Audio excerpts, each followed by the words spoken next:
और America Iran की जमीन पर हमले करता है, लेकिन ईरान अमेरिका में हमले कर दे ये मुमकिन नहीं। यही वजह है कि ईरान उन ठिकानों को टारगेट कर रहा है जहां से अमेरिकी सैनिक ईरान पर हमला कर रहे हैं।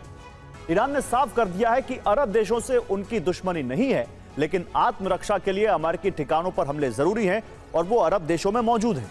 खर्क द्वीप पर हमला करने के लिए अमेरिका ने यूएई की जमीन का इस्तेमाल किया, इसलिए अब ईरान के बदले वाले एक्शन में यूएई टॉप टारगेट पर है। खर्क में हुई तबाही का इंतकाम लेने के लिए ईरान यूएई में बड़ी तबाही लाने जा रहा है। अमेरिका ने यूएई के बंदरगाहों का इस्तेमाल किया। अमेरिका ने हमले के लिए तटों का इस्तेमाल किया। अमेरिकी सैनिक यूएई में कई जगहों पर छिपे हुए हैं। ईरान ने दुबई के जेबेल अली पोर्ट, अबू धाबी के खलीफा पोर्ट और फुजैरा पोर्ट को निशाना बनाने की धमकी दी है।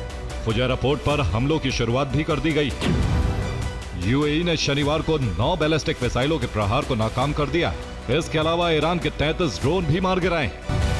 ईरान के विदेश मंत्री अब्बास अराक्ची ने धमकी दी है कि अगर ईरान के ऊर्जा ठिकानों को निशाना बनाया गया तो वो क्षेत्र में अमेरिकी कंपनियों पर हमला करेगा। उन कंपनियों को भी निशाना बनाया जाएगा जिसमें अमेरिका की हिस्सेदारी है। अब तक यूएई में 294 बैलिस्टिक मिसाइलें गिराई जा चुकी हैं। 15 क्रूज मिसाइल और 1600 ड्रोन हमलों को भी नाकाम किया जा चुका है। यूएई में ईरान के हमले के बाद से फुजैरा तेल टर्मिनल से तेल निर्यात रुक गया है। फुजैरा पर ड्रोन हमले के बाद लगी आग को बुझाने की कोशिश चल रही है। फुजैरा के करीब नए सिरे से एयर डिफेंस की तैनाती की गई है।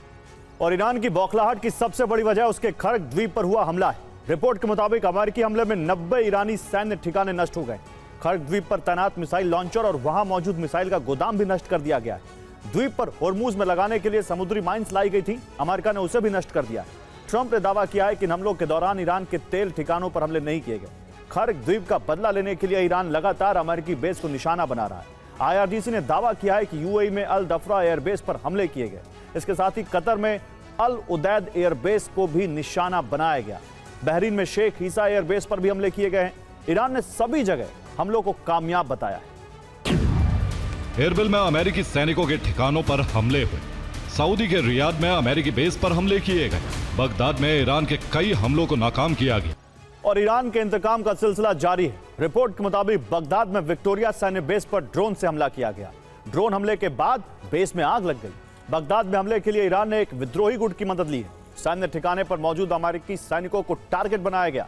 इराक में विद्रोही संगठन की मदद ली गई तो वही हिजबुल्लाह की मदद से इजराइल पर हमले करवाए जा रहे हैं। इजराइल की राजधानी पर लेबनान से रॉकेट प्रहार कराए गए। इजराइल में कई धमाके हुए। इजराइल के होलोन शहर में भी हमले किए गए। सऊदी में प्रिंस सुल्तान बेस पर हमला कामयाब रहा। रियाद में भी ईरान ने ड्रोन से हमला किया। अल खर्ज बेस पर भी हमले की कोशिश जारी है।